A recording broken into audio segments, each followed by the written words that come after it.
En el nombre del Padre, y del Hijo, y del Espíritu Santo. Amén. Dios te salve María, llena eres de gracia, el Señor es contigo. Bendita tú eres entre todas las mujeres, y bendito es el fruto de tu vientre, Jesús. Santa María, Madre de Dios, ruega por nosotros pecadores, ahora y en la hora de nuestra muerte. Amén. San Ignacio de Loyola, ruega por nosotros. Nos dice la Escritura, una cita muy conocida, pero que vale la pena tenerla presente siempre, en Sirásida 7:40, piensa en tus postrimerías y no pecarás. Las postrimerías son las últimas cosas, ¿no?, de la vida. La otra traducción dice, en todos tus actos ten presente el fin y no cometerás pecado. Pensar en la muerte, en el juicio, en el cielo, en el infierno, ayuda a vivir bien, ayuda a evitar el pecado. Y por eso San Ignacio nos trae, dentro de esta primera semana, la meditación del infierno. Estamos en el número 65 de los ejercicios.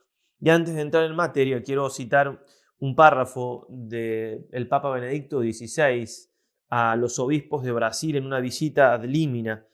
Les va a decir así el Papa en aquel momento, unas palabras muy, muy interesantes, muy profundas. Queridos hermanos, en los decenios que siguieron al Segundo Concilio Vaticano, algunos interpretaron la apertura al mundo no como una exigencia del ardor misionero del corazón de Cristo, sino como un pasaje a la secularización. O sea, que la fe queda olvidada, secularizar, hacer todo el del siglo. Século es siglo en latín, o sea, que no haya trascendencia, que no haya un más allá. Vislumbrando en ella algunos valores de gran densidad cristiana como igualdad, libertad, solidaridad, mostrándose disponibles a hacer concesiones y descubrir campos de operación, conceder al mundo, no reafirmar la fe olvidando cosas importantes. Sigue el Papa, así se asistió a intervenciones de algunos responsables eclesiales en debates éticos, correspondiendo a las expectativas de la opinión pública. Pero se dejó de hablar de ciertas verdades fundamentales de la fe, como el pecado, la gracia, la vida teologal y los novísimos. Los novísimos son estas cosas que estamos diciendo ahora, infierno, juicio, etc. Insensiblemente se cayó en la autosecularización de muchas comunidades eclesiales, la iglesia que se hace mundana. Estas, esperando agradar a los que no venían, vieron partir defraudados y desengañados muchos de aquellos que tenían. Se pierden, se van los fieles por querer recibir otros fieles que no están en la iglesia diciéndoles cosas que les suenan lindo, pero que no son la verdad. Sigue el Papa. Nuestros contemporáneos, cuando vienen a estar con nosotros, quieren ver aquello que no ven en ninguna parte, o sea, la alegría y la esperanza que brotan del hecho de que estamos con el Señor resucitado. Actualmente hay una nueva generación nacida ya en este ambiente eclesial secularizado que, en vez de registrar apertura y consensos, ve en la sociedad el foso de las diferencias y contraposiciones al magisterio de la Iglesia, sobre todo en el campo ético, ampliarse cada vez más. En este desierto de Dios, la nueva generación siente una gran sed de trascendencia. No hay que conceder nada, hay que decir la verdad, aunque duela, que la verdad es lo que la gente quiere escuchar. Y si no la quieren recibir, ya queda en su libertad. Pero no por eso vamos a cambiar la verdad para endulzar los oídos del mundo, porque el mundo, como bien dice el Papa, no responde a eso viniendo a la iglesia, sino incluso haciendo más diferencia aún con las verdades del Evangelio. Siempre vamos a comenzar con la oración preparatoria, que está en el número 46, luego de ponernos en presencia de Dios. En la composición del lugar, repito, en el número 65 estamos, va a decir San Ignacio, el primer preámbulo, composición del lugar, es aquí ver con la vista de la imaginación la longura, el largo, la anchura y la profundidad del infierno. Tratarnos de imaginar en cuanto podamos el infierno. Algunas imágenes que estamos viendo pueden servir, siempre son cosas muy limitadas, ¿no? Como va a decir San Agustín y algún otro santo por ahí también, que lo que vemos acá o imaginamos comparado con la verdad del infierno es como algo pintado, es un fuego pintado, decía San Agustín o Santa Teresa de Ávila, como como de la pintura o del dibujo a la realidad, la misma idea.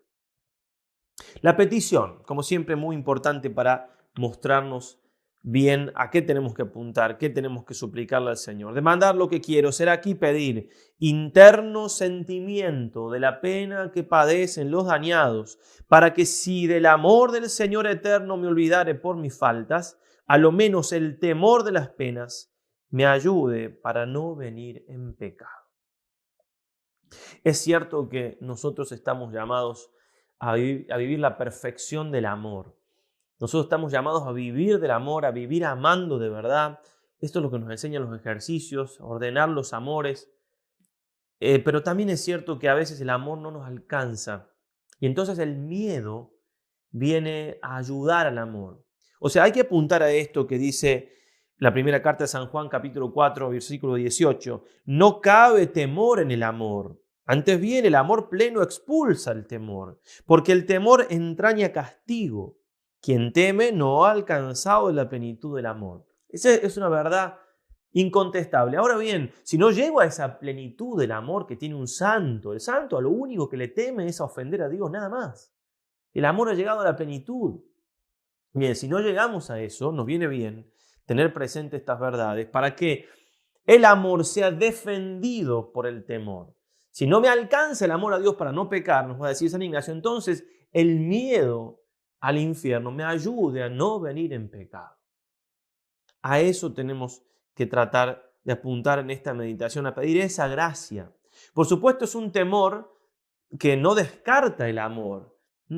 Es un temor, como va a decir Santo Tomás, sí, un temor de siervo, no un temor filial como el que decíamos recién de los santos que solo temen ofender a Dios. Es un temor de siervos, no es tan perfecto como el otro, pero es un temor que sí tiene presente el amor. Es el temor de quien dice, yo amo a Dios, yo no lo quiero ofender, pero en este momento si no pienso en el infierno, en que si hago este pecado me puedo condenar, no me alcanza ese amor.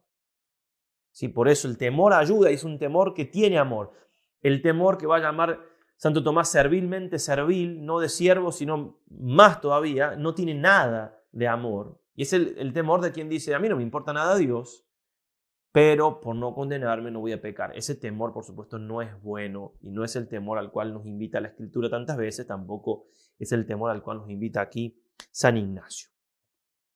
Bien, en el primer punto entonces, dentro de lo que es el cuerpo de la meditación, voy a explicar lo que nos propone San Ignacio aquí en esta, propiamente hablando, aplicación de sentido. El santo nos va a invitar a que aquellas cosas que hemos escuchado, olido, palpado, etcétera, los 5 sentidos y que tenemos guardadas en nuestra imaginación, tratemos de potenciarlas, porque obviamente siempre el infierno es algo muchísimo peor y nos quedamos muy cortos, para lograr entonces de alguna manera sentir con todos nuestros sentidos lo que es estar en el infierno.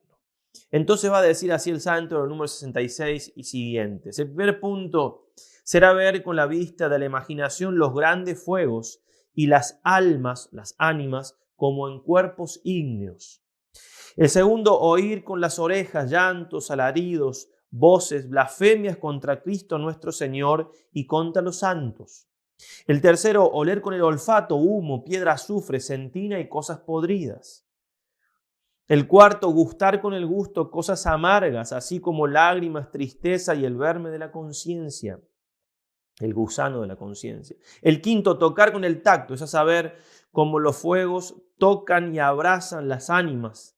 ¿Sí? Bueno, el verme de la conciencia es la conciencia que remuerde eternamente, ¿no? Remuerde eternamente por no haber hecho las cosas bien para salvarse, teniendo a un Dios tan bueno de nuestra parte. No era tan difícil salvarnos, piensa un condenado.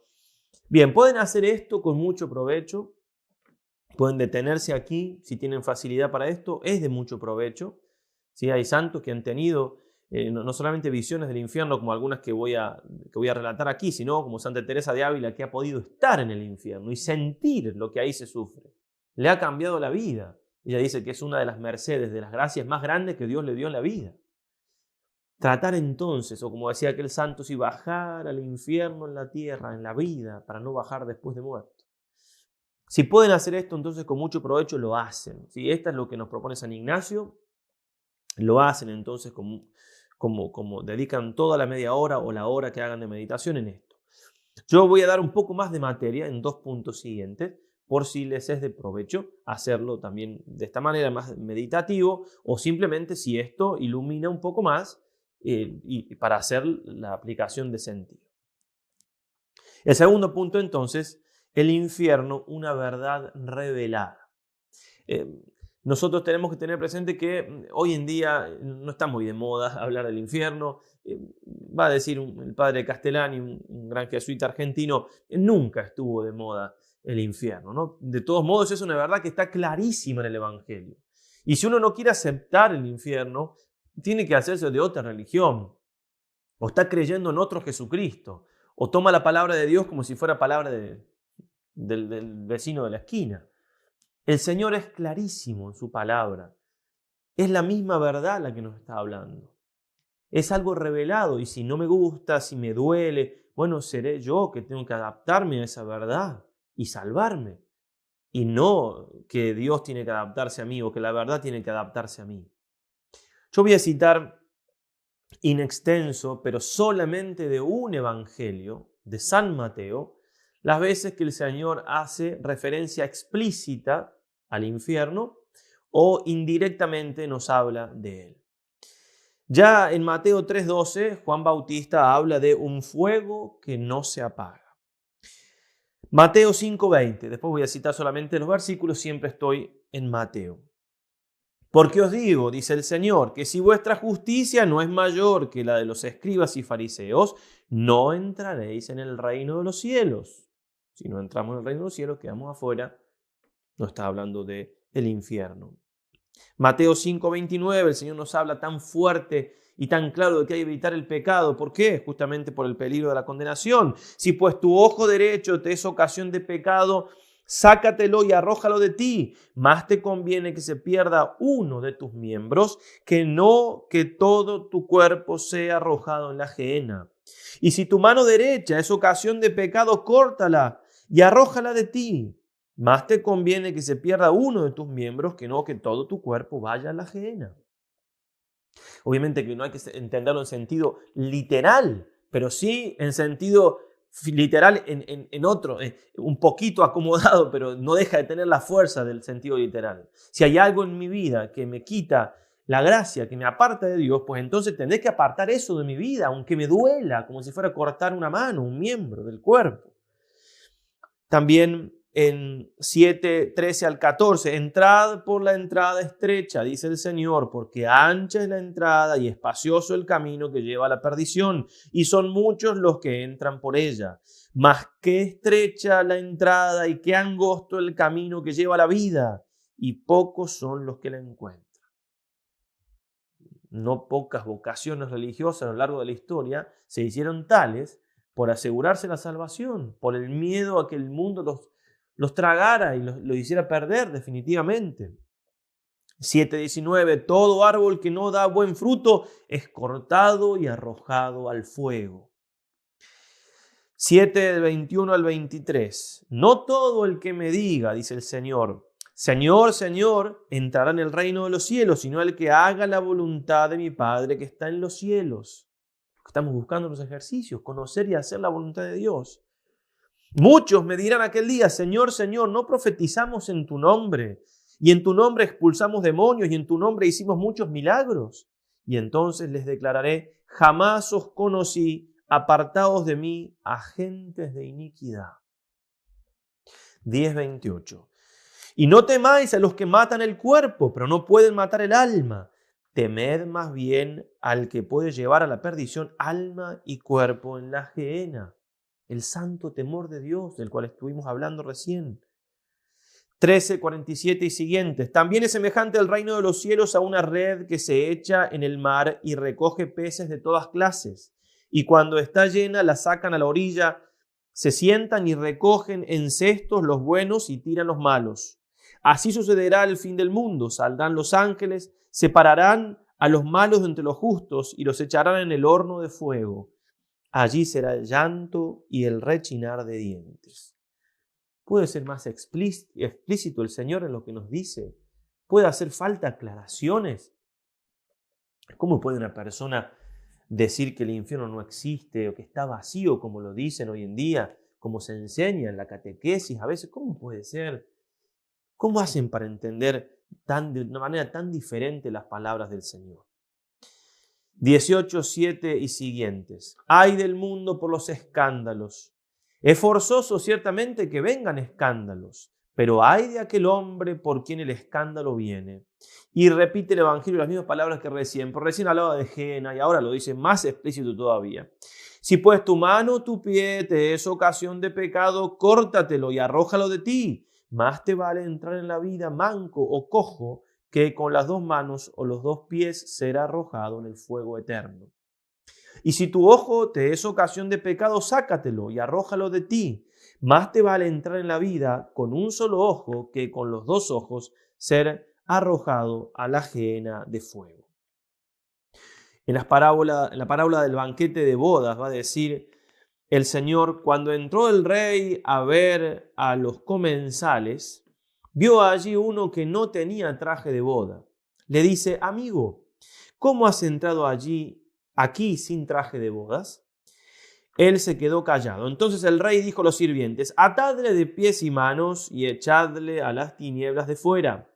Allí será el llanto y el rechinar de dientes, porque muchos son llamados, mas pocos escogidos. Y un poco más adelante, en 24:48, lo de recién era en 22:11. Pero si el mal siervo aquel se dice en su corazón: mi señor tarda, y se pone a golpear a sus compañeros y come y bebe con los borrachos, vendrá el señor de aquel siervo el día que no espera y en el momento que no sabe, le separará y le señalará su suerte entre los hipócritas. Allí será llanto y el rechinar de dientes. La parábola de los talentos, Mateo 25, 26 y siguientes. Mas su señor le respondió: siervo malo y perezoso, ¿sabías que yo cosecho donde no sembré y recojo donde no esparcí? Debías, pues, haber entregado mi dinero a los banqueros, y así al volver yo habría cobrado lo mío con intereses. Quitadle, por tanto, el talento y dádselo al que tiene los 10 talentos. Porque a todo el que tiene se le dará y le sobrará, pero al que no tiene, aún lo que tiene se le quitará. Y al siervo inútil echadle a las tinieblas de fuera. Allí será el llanto y el rechinar de dientes. En el juicio final del Mateo 25, 44 y siguientes, ya esta cita es muy conocida, entonces dirá también a los de su izquierda: apartaos de mí, malditos, al fuego eterno, preparado para el diablo y los ángeles, y sus ángeles, porque tuve hambre y no me disteis de comer, etc. Tuve sed y no me disteis de beber. Bueno. E irán estos a un castigo eterno y los justos a una vida eterna.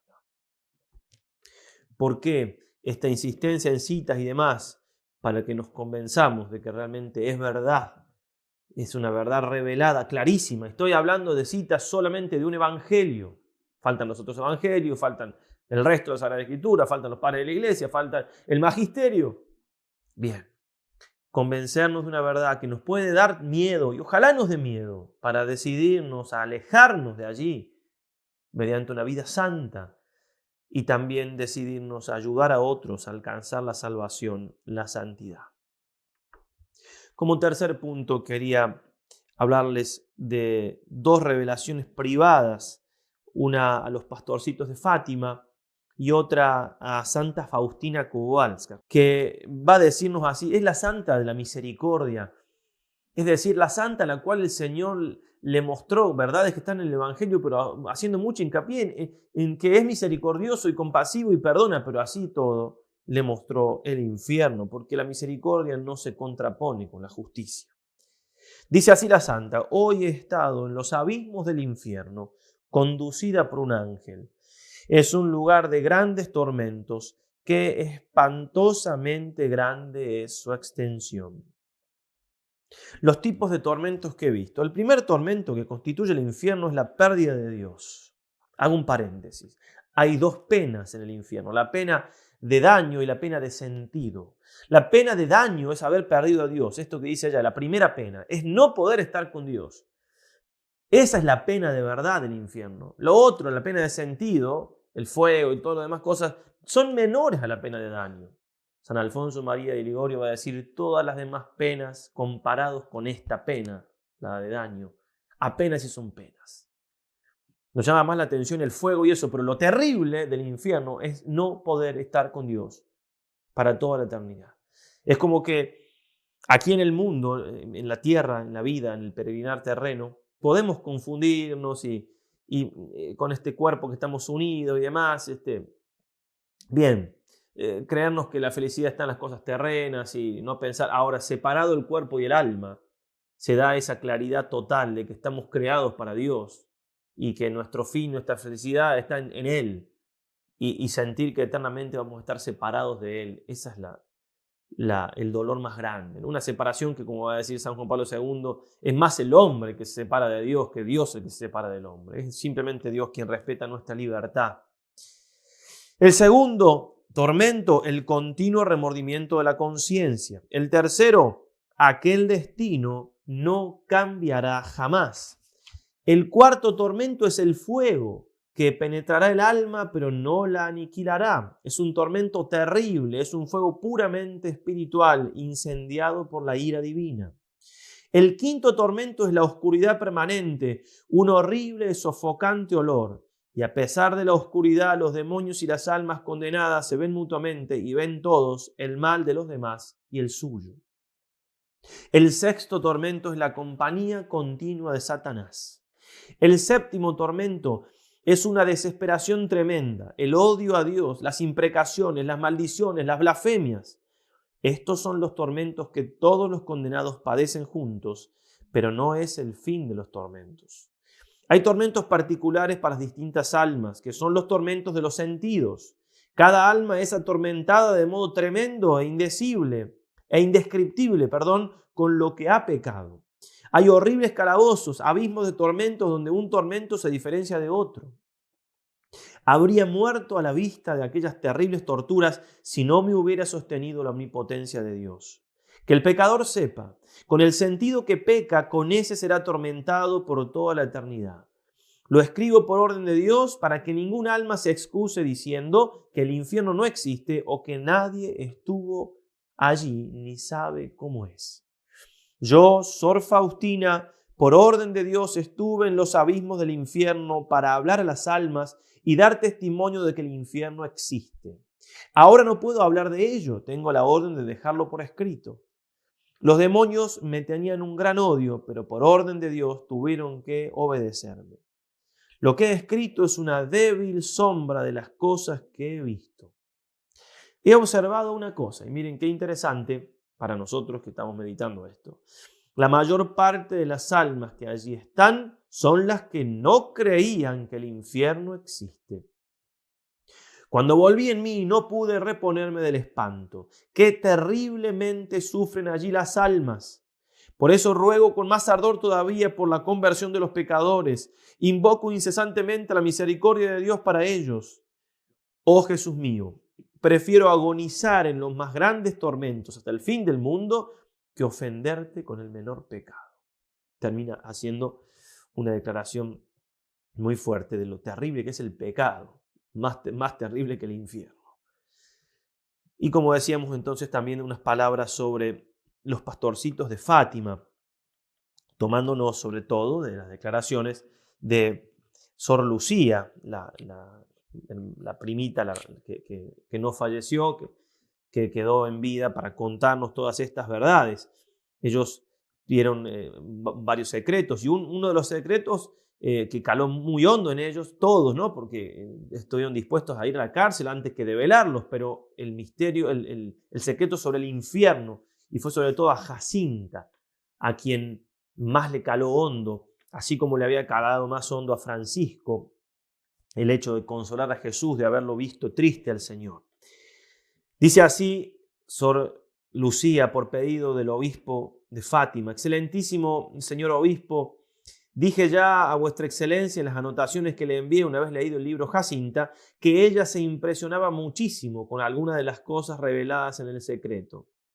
Ciertamente era así. Al tener la visión del infierno se horrorizó de tal manera que todas las penitencias y mortificaciones le parecían nada para salvar de allí a algunas almas. Bien, Ahora respondo yo al segundo punto de su interrogación que de muchos sitios hasta aquí me ha llegado. ¿Cómo es que Jacinta, siendo tan pequeñita, se dejó poseer y llegó a comprender tan gran espíritu de mortificación y penitencia? Me parece a mí que fue debido, primero, a una gracia especialísima que Dios, por medio del Inmaculado Corazón de María, le concedió. Segundo, viendo el infierno y las desgracias que las almas allí padecen. Algunas personas, incluso piadosas, no quieren hablar a los niños pequeños sobre el infierno para no asustarlos. Incluso ahora ni siquiera se quiere hablar a los adultos.